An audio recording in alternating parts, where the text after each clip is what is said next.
આજે વસંત પંચમીના દિવસે ગુજરાત રાજ્ય સરકાર શિક્ષણ વિભાગ દ્વારા મળેલી સૂચના અનુસાર આજે આપણે હનુમાનપુરા પ્રાથમિક શાળામાં વડનગર સાંસ્કૃતિક વારસો પર આધારિત નિબંધ સ્પર્ધા અને ચિત્ર સ્પર્ધાનું આયોજન કરવામાં આવ્યું છે। તો સૌથી પહેલા પાયલબેન ધોરણ 6 વડનગર પૌરાણિક સ્ટ્રક્ચરના અવશેષોની માહિતી આપશે। નગર ઐતિહાસિક નગર તરીકે વિશ્વમાં જાણીતું છે। સાથે જ હાલના વર્તમાન વડાપ્રધાન નરેન્દ્ર મોદીના વતન તરીકે પણ દેશ વિદેશમાં જાણીતું છે। 2500 વર્ષ જૂના ઇતિહાસમાં આ નગરનું 7 વાર નિર્માણ થયું હોવાથી હાલમાં મળતા પૌરાણિક સ્ટ્રક્ચર અલગ અલગ સદીના હોવાના અવશેષો મળી રહ્યા છે। અમદાવાદ વડનગર એક પ્રાચીન ઐતિહાસિક નગરી તરીકે ખૂબ જાણીતું નગર છે। 100 વર્ષ જેટલી જૂની પૌરાણિક શાળાની માહિતી આપશે। વડનગરની એ 100 વર્ષ જૂની આ શાળા કે જે હાલના વડાપ્રધાન નરેન્દ્રભાઈ મોદીએ પોતાનું શિક્ષણ મેળવ્યું હતું।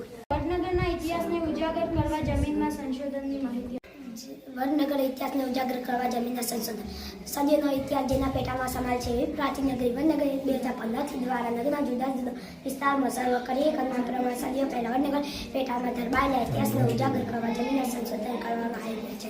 ત્યારે ચાલુ વર્ષે શહેરના રેલવે ફાટક નજીક વડનગરમાં 10 જેટલા બૌદ્ધ સ્તૂપ હોવાની તપાસની માહિતી। પુરાતત્વ વિભાગ દ્વારા વડનગરમાં 10 જેટલા બૌદ્ધ સ્તૂપ હોવાની તપાસ કરતા અત્યાર સુધીમાં 2 સ્તૂપ મળી આવ્યા છે। જેમાં અગાઉમાં એક ઘાસકોળ દરવાજા અને રેલવે ફાટક નજીકથી મળી આવ્યા છે।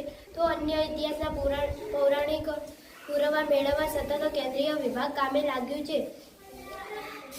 વડનગર ઐતિહાસિક નગર તરીકે વિશ્વમાં જાણીતું છે। સાથે જ હાલના વર્તમાન વડાપ્રધાન નરેન્દ્રભાઈ મોદી પૌરાણિક ચક્રેશ્વર મહાદેવ મંદિરની માહિતી પ્રખ્યાત શ્રીમતીઓમાંનો એક એટલે ભગવાન શિવને સમર્પિત કરતા શ્રી હાટકેશ્વર મહાદેવ મંદિર। આ ભવ્ય મંદિર તેની જટિલ કોતરણી સ્થાપત્ય સૌંદર્ય માટે જાણીતું છે। તે મંદિરની સમુદ્ર સાંસ્કૃતિક વારસાનું પ્રમાણ છે। મંદિરનું શાંતિપૂર્ણ વાતાવરણ અને આધ્યાત્મિક મહત્વ તેને ભક્તો માટે એક લોકપ્રિય તીર્થ સ્થળ બનાવે છે। આમ હાટકેશ્વર મહાદેવ પાર્કની માહિતી આપશે। વિશિષ્ટ તળાવ અને થીમ પાર્ક ધમધમતા શહેરની વચ્ચે એક શાંત રંગરીત જેવો ઐતિહાસિક સમિષ્ટ તળાવ છે। વિશે માહિતી આપશે। તળાવની માત્ર થોડા કઈ મીટર દૂર વડનગરના ઇતિહાસ મહત્વ પ્રતીક તરીકે વિજય કમાન સમાન કીર્તિ તોરણ આવેલું છે અને પ્રવાસીઓની મુલાકાત લેવા આકર્ષણ કેન્દ્ર બન્યું છે। 2008 શરૂના મુદ્દે રાજ્ય પુરાતત્વ વિભાગે વડનગરના ઇતિહાસના એક મહત્વપૂર્ણ બૌદ્ધ ખંડ શોધી કાઢવામાં આવ્યો હતો। આ શોધા શહેર બૌદ્ધ ધર્મના મુખ્ય કેન્દ્ર તરીકે ચિહ્ન કર્યું। જો કે વડનગરમાં વરસાદને ઉજાગર કરવાની યાત્રા 1992માં આઈઆઈટી ખડગપુરની માહિતી। આઈઆઈટી ખડગપુર અને ભારતીય પુરાતત્વ સર્વેક્ષણના વૈજ્ઞાનિકોનું એક સંઘ અને અન્ય ઘણી સંબંધિત સંસ્થાઓને નગરમાં માનવ વસાહતના પુરાવા મળ્યા છે જે ઈસવીસન પૂર્વે 800 જેટલા જૂના છે। હાલમાં એક પ્રાયોગિક સંગ્રહાલય બનાવવા અત્યંત કાળજી સાથે સ્થળ પર કામ ચાલી રહ્યું છે। આઈઆઈટી ખડગપુરના એમેરિટસ પ્રોફેસર અનિત્ય સરકારે જણાવ્યું હતું કે આ મ્યુઝિયમ 7 અલગ અલગ સાંસ્કૃતિક સમયગાળાનું અન્વેષણ કરીને 2500 વર્ષ કરતાં પણ વધારે સમયની નગરીની ઉત્ક્રાંતિનું વર્ણન કરશે। વધુમાં તેમણે કહ્યું હતું કે આ ખોદકામ દરમિયાન 7 સ્તરો જેવું કંઈક મળી આવ્યું હતું। આ 7 સ્તરો તેમના વિવિધ તત્વો દ્વારા દર્શાવવામાં આવ્યા જેમ કે માટીકામ અને સિક્કા।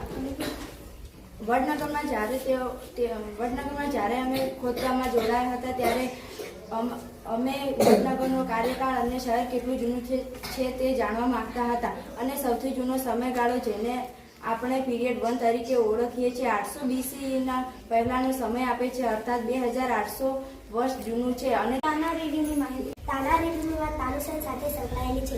ભારત પર સન 1524 થી 1605 સુધી રાજ્ય કરનાર મહાન મોગલ સમ્રાટ અકબરના દરબારમાં તાલુસન મુખ્ય ગવાઈ હતું। વડનગરમાં તાના અને રીરી નામની 2 સગી બહેનો હતી। રાગમલ્હાર શુદ્ધ સ્વરૂપમાં કેવી રીતે ગાઓ તે જાણતી હતી। જ્યારે રાગમલ્હાર આવી રીતે ગવાય ત્યારે તેનામાં વરસાદ વરસવાની શક્તિ હોય છે તેમ મનાય છે। જ્યારે અકબર બાદશાહના હુકમથી તાનસેન અગ્નિ પ્રજ્વલિત કરવાની શક્તિ રહેલી છે। જ્યારે દીપક રાગ ગાયો ત્યારે મહેલના દીવા તો સળગી ઉઠ્યા પણ સાથે સાથે તાનુસરનું શરીર બળું થઈ ઉઠ્યું।